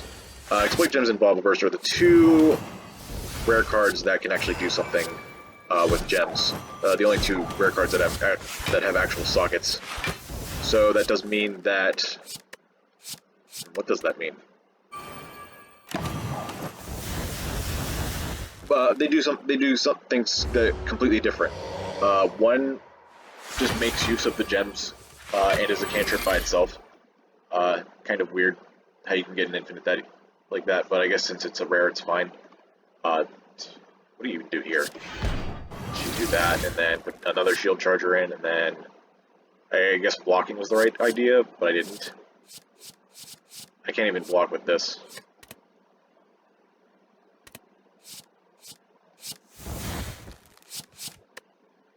Okay, fine. If we take damage, we take damage. It's all good. Okay, we didn't.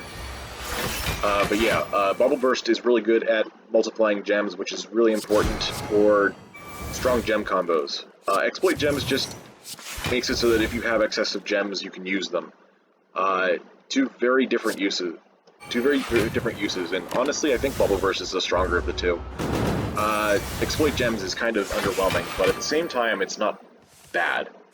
It's always at least neutral, so you're always making your deck just a little bit better just by having it.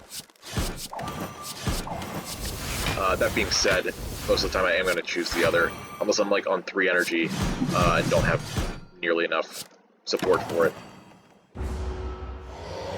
Like, for example, gems to put in. Sometimes it's also perfectly fine to just put setup cards into the exploit gems.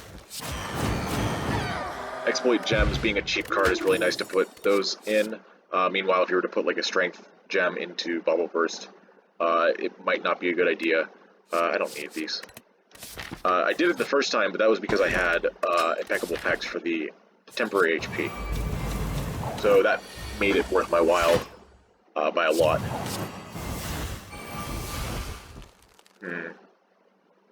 Don't need to go into defensive right now.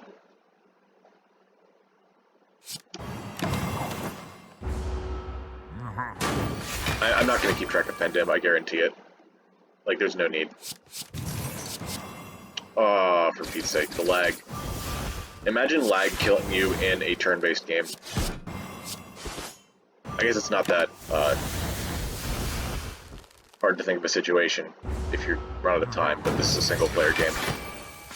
So you know, it's a little bit less acceptable.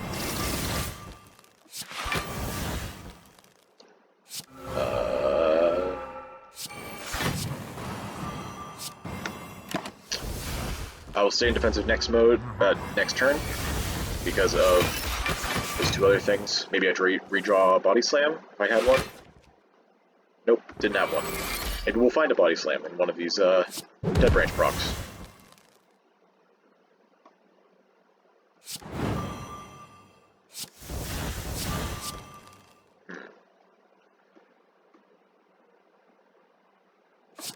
How do you do damage in this game again? I guess not being weak is a pretty good idea. So many exploit gems left in the world. Just put that in there. A room in hand.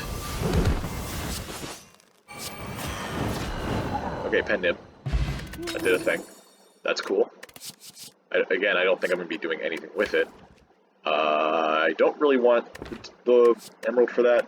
Maybe I should. Nah, I'm fine. Nah. I'm good. Another shop. What is it with these question marks? I guess this means I removed the final defend in my deck. Alright. Good deck. No strikes, no defense. We're just going. Yeah, I'm going this way. Okay, let's get Giga Beam, please. Thank you. 80 damage. Skip those. Smith. I guess we upgrade exploit gems? No, we upgrade you or mine. I don't need the extra gem slot, I don't have enough time. There's only one more campfire before Niao. Oh boy, this is gonna be fun. That's easy enough though. I guess I play this? Nah, I wait. Don't need it this turn, I did more than enough damage. This should be 50 this turn.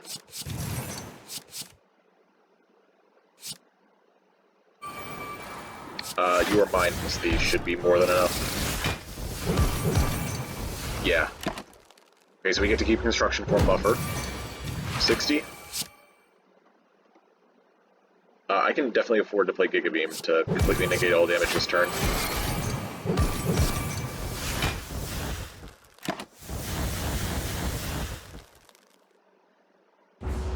$60, $70.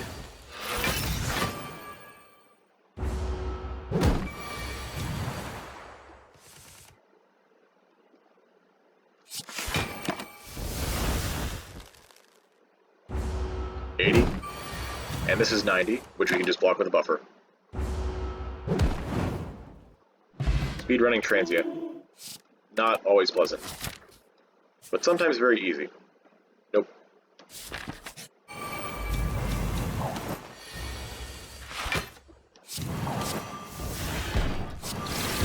I don't have enough energy for Giga Beam if I find it, but that's okay. We'll use that, and then we use floating orbs, and we'll block this turn. Maybe now we get Giga Beam.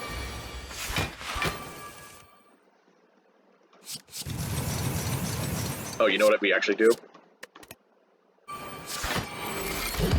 Boom. We do that.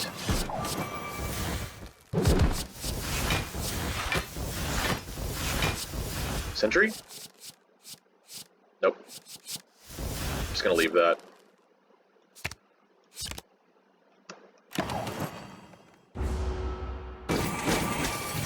Giga Beam.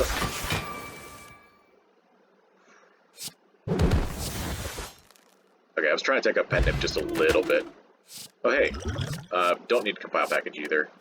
Another aquamarine? Nah. I know I could put it in exploit gems, but it's gonna be a few floors before that happens. Do I have enough? No. I'll use Guardian World, it'll be okay.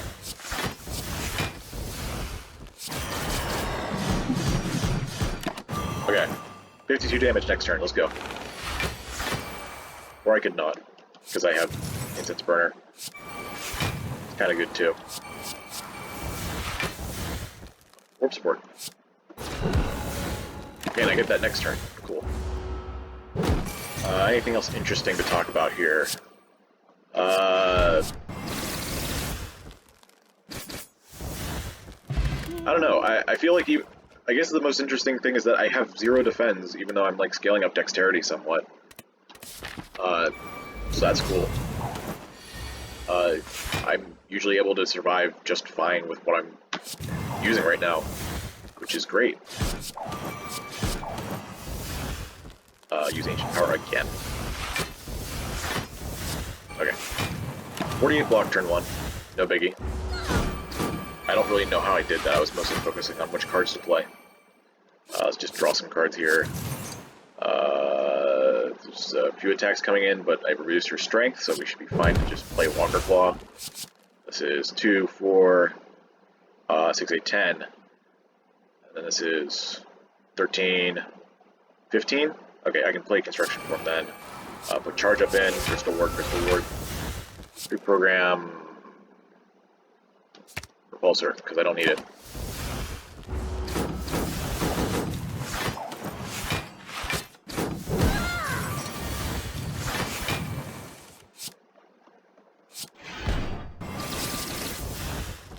Finisher turn might be a little sus, but it's whatever. I don't know how many times this hits. That was worth it.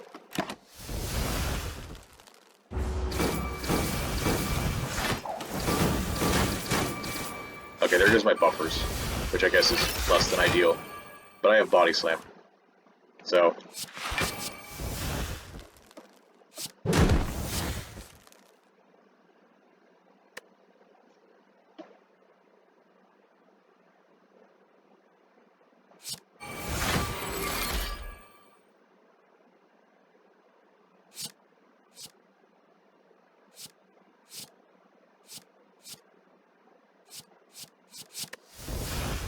I don't think I even care about that, to be honest. I was just looking. That was a lot of damage.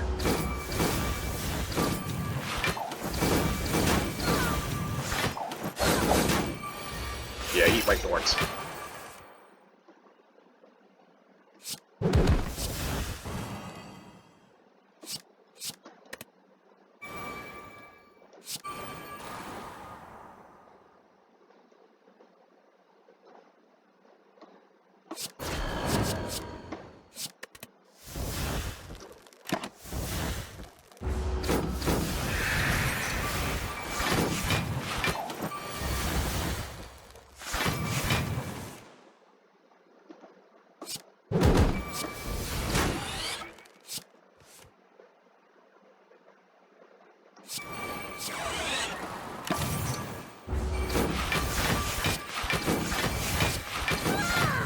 Oh no, damage. Anyway.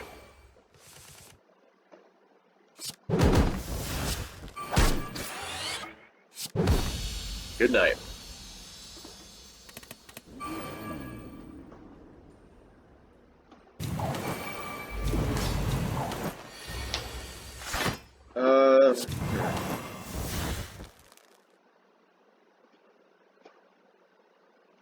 I guess I could do this. Why not?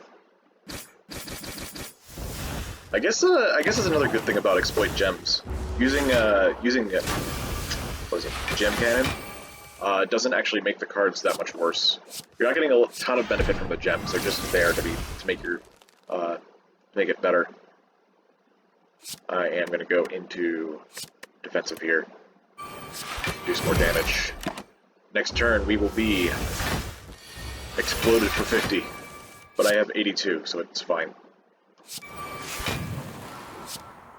This and this.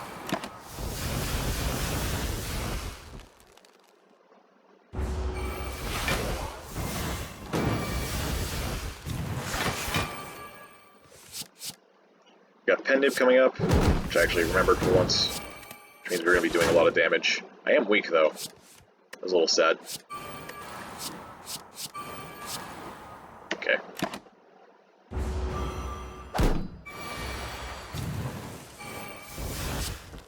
$51. I'm still weak. Why Why is that?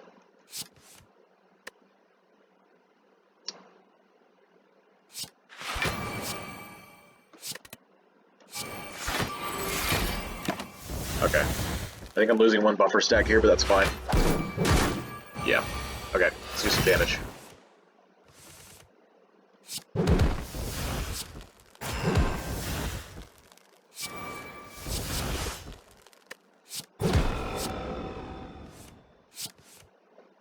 Like I said, I'd like to do some damage. Where is my damage? I guess I could lose the other buffer stack, it's not a big deal. Yeah. It's not gaining any blocks, so we can just kill with this. Yep. I have the boot, it killed it. Boot killed the merchant. Spread the word.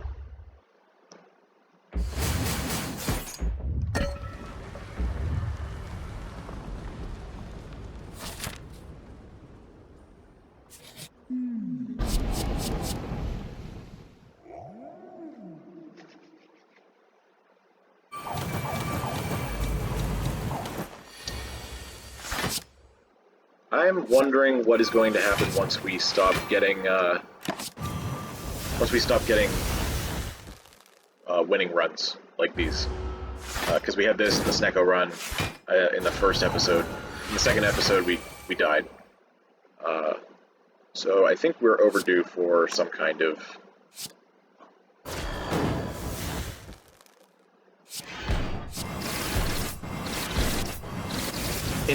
a lot more interesting run.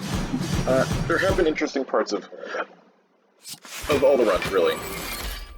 But being able to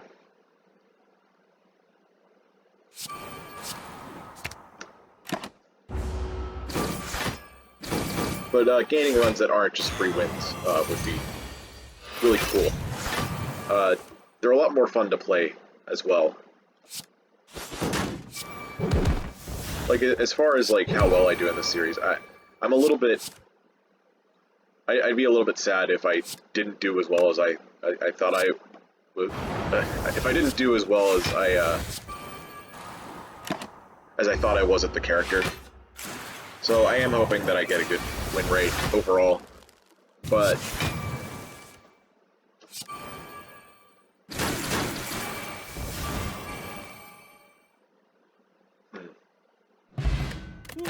You know, it's not hugely important. I just clicked that. Okay. I'll take a quartz, why not? Alright, so now I just have 5 loose gems in my deck, and I can socket one of them. So that's cool. Was it actually 5? It says 5, right? Yeah, where are the other 4? I have Aqua, Garnet, Quartz, Sapphire, Tourmaline. There should be a 6th. Oh, Amber. There it is. Yeah. I guess I take a pre-program now to socket 1. It was a little bit of a mistake clicking that fast, but you know, speedrunning stops for no one. Let's get these in something. Put this in pre-program. We're not going to socket the quartz because it's already free. This goes in exploit gems, I guess. Maybe that wasn't right. But oh well. And final upgrade. The bottled shield charger. More block, more brace. Let's get into defensive faster. Okay. Also, Baylor's Lordly Plate means that this goes into defensive in 3 turns. This is not the hand I wanted to see turn 1. I'll tell you that much. Let's exhaust some cards first. Yeah. I'm gonna save this shield charger. It's fine. I'll put the shield bash in stasis. We're gonna win this. I do kind of need the, what do you call it? My, repulsor in play, though. That's kind of important. It's going in. Time to draw some cards. I guess now we Resilient Plate to get rid of the debuff there. We Sapphire.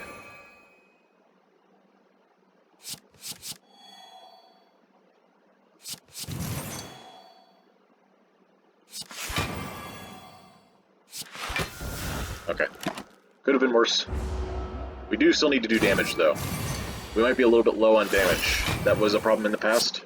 However, I'm definitely at least somewhat confident that Dead Branch can do something here. Repulsor is almost the last card in the deck. How about that?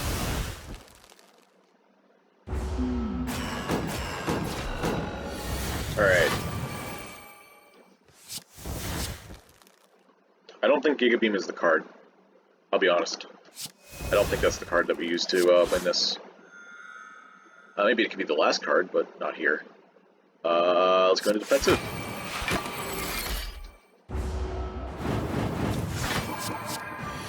Okay, we got Mantra, we got Thorns, ooh, we got Body Slam. Okay. Put Shield Charger in, Incinerate it. Okay, good. Now we... Oh, I missed... Alright, I miscounted my energy. Oh well. We should still be perfectly fine here. This is gonna be a little bit more, I guess. We'll just do that. We'll see what's going on here. Yeah, we'll just put that in. We're vulnerable. Okay, we got Pen Nib. I'm not doing emergency there, I don't think. Because I didn't stop in time, but I guess that would have been good. It's fine though, we got Orb Slam. With Pen Nib. It's very, very good. The lag is back.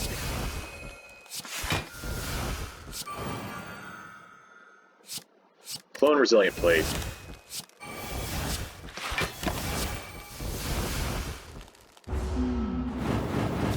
Okay.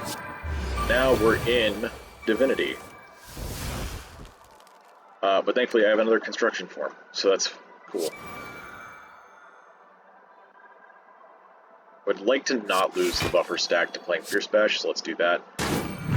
Now that only goes into stasis for 3 turns, that's cool.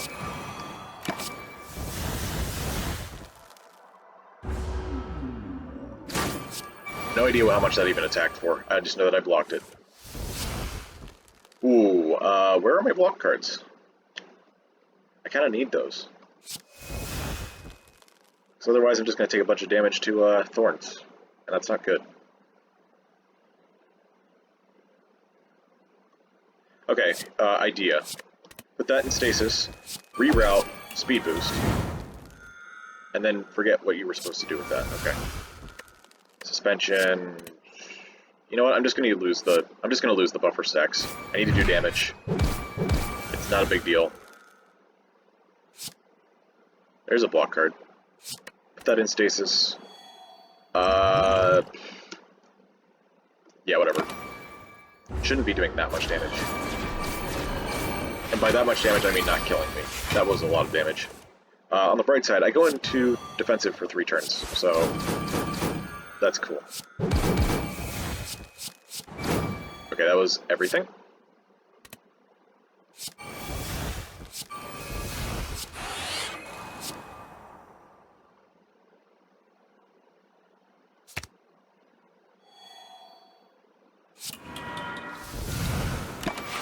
Okay.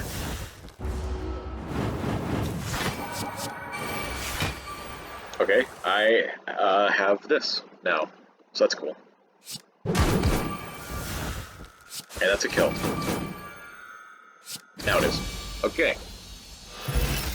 There's our win. A little bit reckless, a little bit careless, but hey, when you switch to speedrun mode, that's just kind of what happens. You get such a strong deck early, you don't really have much of a direction to go other than that, especially if you want to make a video about it.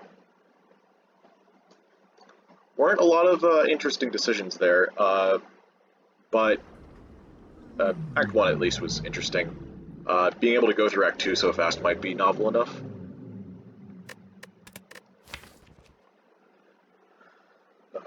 Yeah, Dead Branch definitely made this run. The Bottled Ancient Power Plus was actually not bad. I would definitely do that again if I was given the chance. At least with the Dead Branch. I think in other situations it wouldn't be so good. But getting that extra 1 strength, 1 dex, all the different synergies we had for it. We had the Twin Sam Plus. We had, eventually we got the Resilient Plate, which was the debuff down. We got a We got a Walker Claw, I think. Yeah, there it is. All the way down here. Yeah, everything just kind of lined up. Had a really easy time killing things on turn 1 with the mutagenic strength. Between the mutagenic strength and the ancient power, the dead branch. Sometimes we got Giga Beam turn 1, sometimes we got Walker Claw, sometimes we got Twin Slam. A lot of things just lined up for us to be able to kill things quickly, to the point where I think like everything that we got after Black Star just didn't matter. Incense Burner might have mattered a little bit in the Niao fight. I'm not 100%. I don't 100% remember. But yeah, Runic Dome just ended up not mattering after Act 1, pretty much. It did a little bit, but with how powerful we got, it just stopped mattering at all. There was also the play of keeping Scatterbrained instead of removing it for Dead Branch, and also for Dubu Doll. Yeah, I'm struggling to find things to talk about here, other than the fact that we apparently hit so many shops even after we killed the merchant. We hit 2 question mark shops, which we still somehow managed to do something at. We managed to get rid of all of our strikes and defense, which was cool. Thankfully, the sack of gems didn't hurt us. Coffee Dripper was definitely the right play over Wanderbots. I think they were both really, really good. I don't think that we needed to care too much about which one was better because, obviously, because of what happened. Bottling Shield Charger is usually very good. I think the only downside of doing that is that you lose a lot of your potential later fight block. The early brace usage is sometimes too much, and you go into defensive too early, and then your brace gets harder. Your brace requirement goes up by 10 every time you go into defensive. So later on in the fight, it gets more difficult. But I think in most cases, the extra block in the first few turns is definitely worth it. It means that you can play all of your power cards. It means that you can attack if you have a powerful attack combo. Being able to do things early on in the fight is really important because it pretty much dictates exactly what has to happen for the rest of the fight. Yeah, that's about it. It's going to be about it for this episode. That means we have 2 wins, 1 loss.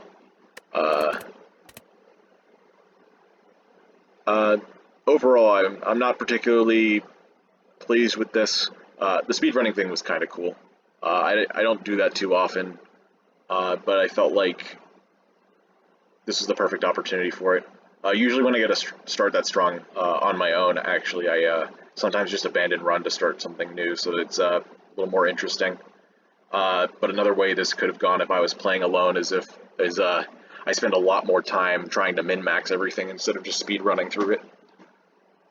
So I guess that part was pretty cool. Still looking forward to the rest of the series. For any of you who have been keeping up so far, I hope that you are too.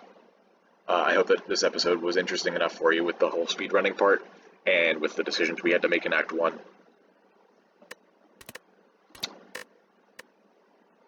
So yeah, thanks for watching. Leave me your thoughts if you have any, and I'll see you next time. Later.